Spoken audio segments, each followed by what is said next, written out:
Hoje vamos falar sobre o pós-impressionismo. Ele foi uma tendência nas artes que ocorreu na França no final do século XIX e início do século XX. Esse movimento começa a despontar em 1880 e permanece até o surgimento do cubismo em 1907. Essa corrente organizou-se de maneira espontânea, inspirando-se e ao mesmo tempo confrontando o chamado impressionismo. E esse termo foi utilizado pela primeira vez pelo crítico de arte britânico Roger Elliot Fry para designar as obras expostas na Grafton Galleries em Londres em 1910.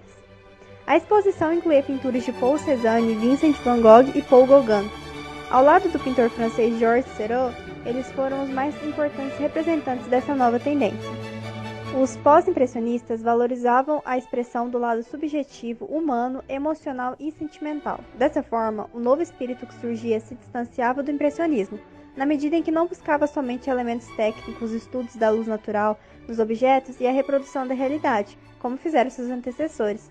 De tal modo, ainda que tenham criado uma nova tendência, muitos artistas do pós-impressionismo fizeram parte do impressionismo, pois o novo movimento pode ser considerado uma extensão ou desenvolvimento maior da escola impressionista.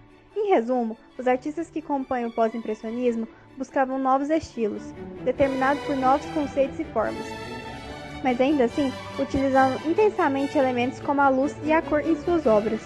A corrente pós-impressionista não foi homogênea, e da mesma forma, a arte produzida nesse período tem diversas características.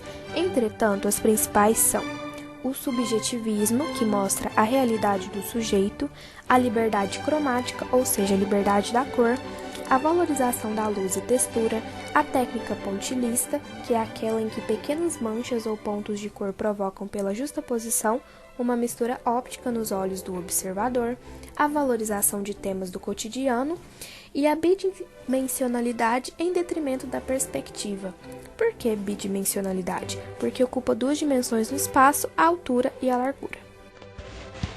E continuando sobre o pós-impressionismo, a arte pós-impressionista, a gente vai achar um pintor chamado Henri-Marie Raymond de Toulouse-Lautrec, Monfa, ou Toulouse-Lautrec. Nasceu em 1864, morreu em 1901 e, como já foi dito, ele foi um pintor impressionista, pós-impressionista e um litógrafo. O principal tema desse pintor foi a vida boêmia de Paris no final do século XIX. E ele mesmo, por ser um boêmio, faleceu precocemente aos 36 anos de sífilis e alcoolismo, que a maioria dos boêmios, até os brasileiros, morreu desse jeito mesmo. O Toulouse-Lautrec revolucionou o design gráfico dos cartazes e ajudou a definir o estilo que seria posteriormente conhecido como Art Nouveau. Seu primeiro cartaz foi o Moulin Rouge La Goule, que foi fixado nos muros de Paris. E é isso.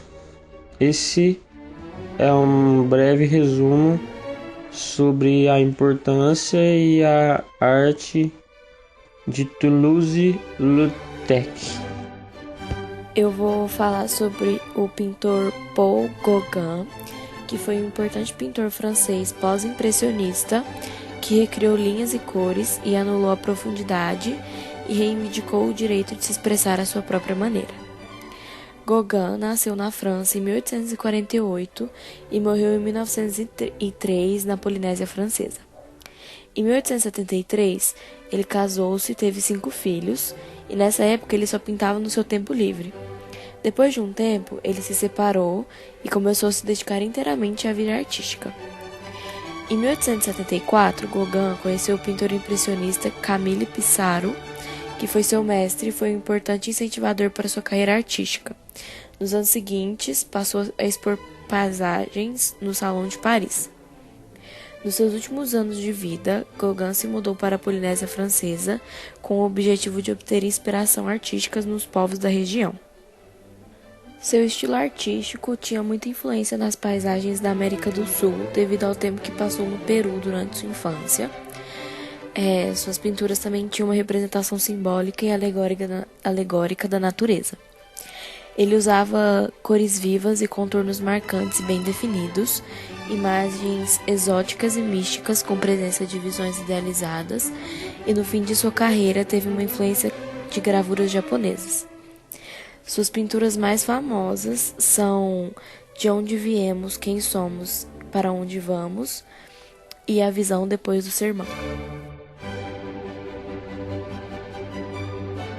Marie Clementine Valade, conhecida principalmente como Suzanne Valadon, nascida dia 23 de setembro de 1865, num lugar chamado Pessines.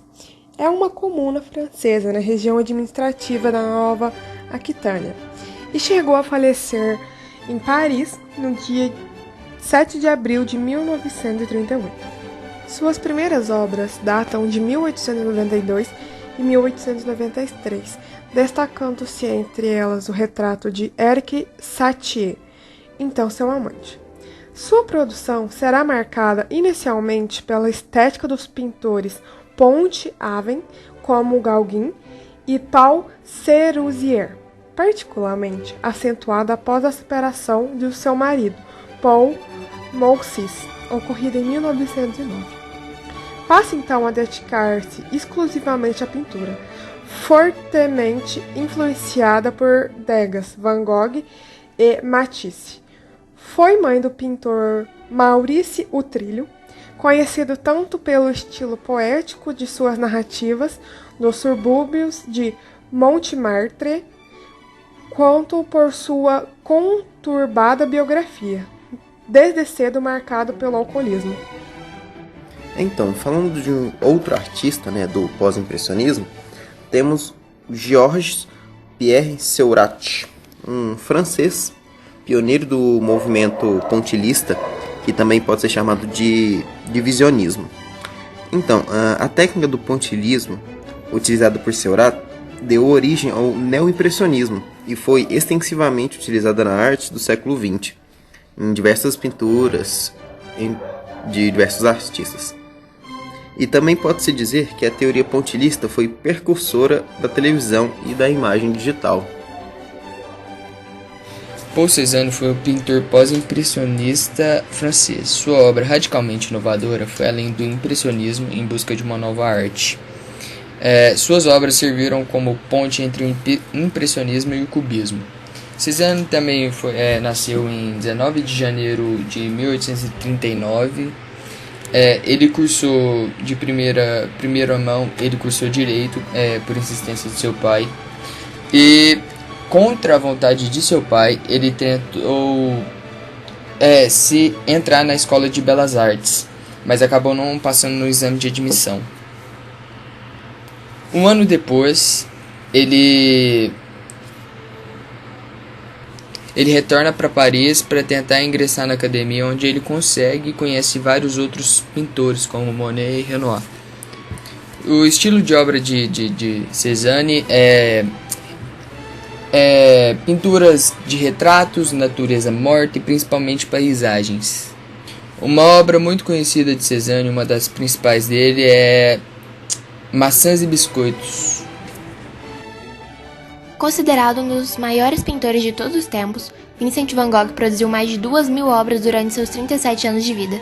Seu legado é tão representativo que, em 1973, em Amsterdã, na Holanda, seu país natal, foi criado um museu para abrigar suas criações. O artista foi caracterizado por alguns como um homem incompreendido, atormentado, intempestivo e com distúrbios comportamentais. Por isso, não só suas obras como sua vida geram muita curiosidade até os dias de hoje. Van Gogh foi tema de diversos livros, filmes e documentários.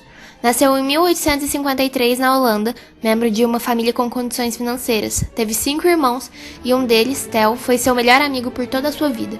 Seu interesse pela arte teve ainda início na infância, o qual era encorajado pela sua mãe. O futuro artista gostava de pintar com aquarelas. De acordo com a biografia dele, o artista tinha uma personalidade difícil e instável, além de facilidade para discutir, o que prejudicava seus relacionamentos. Também possuía romances mal-sucedidos.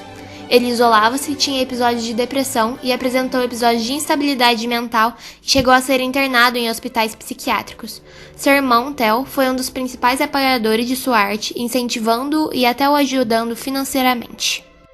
Nas obras de Vincent van Gogh, apesar das características pós-impressionistas, as mesmas também se encaixavam nos primeiros sinais do expressionismo. Entre as características de suas obras se destacam luminosidade e leveza, uso de cores fortes, primárias e secundárias, principalmente o azul e o amarelo.